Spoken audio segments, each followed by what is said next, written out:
Well, we got through the first part, and now the most important part comes, and obviously, I don't have to tell you guys we didn't play good basketball tonight, but we haven't been playing good basketball the last 3 games. We started out playing real good. We're giving unbelievable effort to win. I mean, there's 4 games that we should have gone down, but the effort is so great, we're winning. But we're not executing at the defensive end. I believe that the reason teams are shooting a low percentage against us is fatigue. I don't think it's good execution defensively. I think it's fatigue. So now we got to get to really good execution defensively to get ready for Georgetown to win, and take some time off. Rock tweaked his groin, and that's what happens when you have injuries and guys come back. They don't re-injure the knee.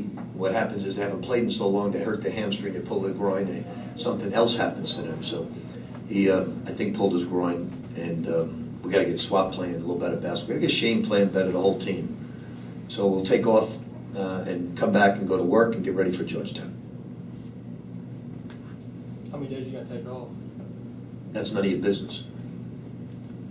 Talk about Russ's effort late in the game. You know, Russ is Russ, like we've been talking about. He's winning us games just on pure intensity, pure heart, and he's the reason we're winning. But we've got to get the rest of the guys playing like that. You said it was more execution. Were you satisfied with the effort tonight? The effort's always good.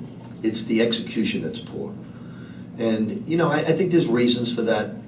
You know, like I think I made a big mistake. I'm trying to get a guy in here who's hasn't played a second. I'm trying to get him ready in 2 days, 3 days, 4 days. And it's silly.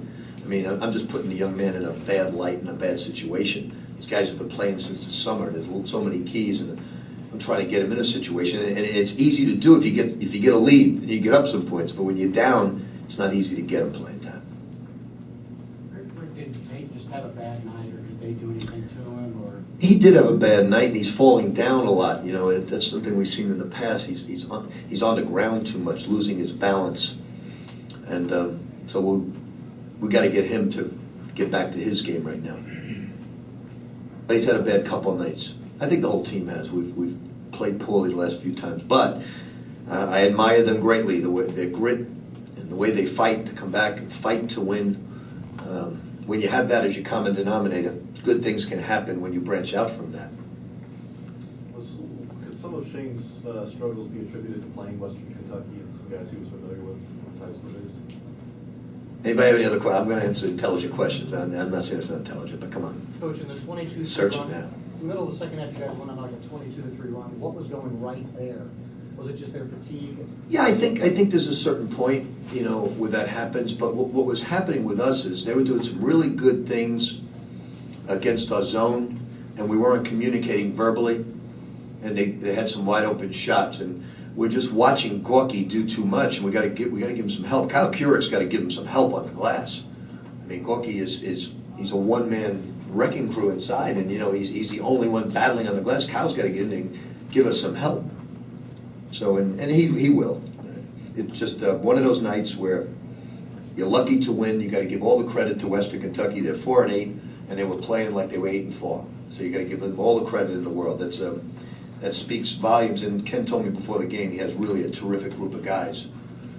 He said he wouldn't say that about last year's team, but he's got a great group of guys, and it showed tonight because they're 4-8 and they executed well. Besides playing hard, they executed really well, all the way to the last play of the game. Does Russ Smith, does he just have that mindset, that attack, that no fear mindset, or is there anything in particular when he gets it going that he does really well? I just think he has some qualities that I haven't seen before. You know, I really haven't seen too many guys that have a game like him. Like all of a sudden, he just takes off and goes his hand, and he just gets there without most of the time creating an offensive foul for himself. And when the guy steps up, he goes around him, and he has an incredible knack of getting a shot off. And then he, down the stretch, he's a 6-foot guy who gets the rebound in a crucial time. So he's just playing with incredible energy, and he does things that I haven't seen before from a guy. Unique hands and unique talent getting to the rim. And you know, it's I think where Russ grew up, you can understand why he didn't have much fear. You know, he was very, very happy and relieved when he got home at night. You know, so he's seen the gamut a basketball game is not going to make him nervous at all. Anything else for Coach? You all have a Merry Christmas. Obviously, we're not pleased with our performance, but we will go out and celebrate Billy Minotti, and it was great for our sponsors to give us that help.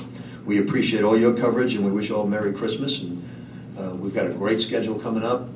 Georgetown is a top, well, they'll probably move up in the rankings because they beat Memphis again. They're 15-14, so it'll be a great ball game. We're going to have to play awfully well to beat them. So everybody have a Merry Christmas to all our fans. Happy holidays, and thank you for your coverage.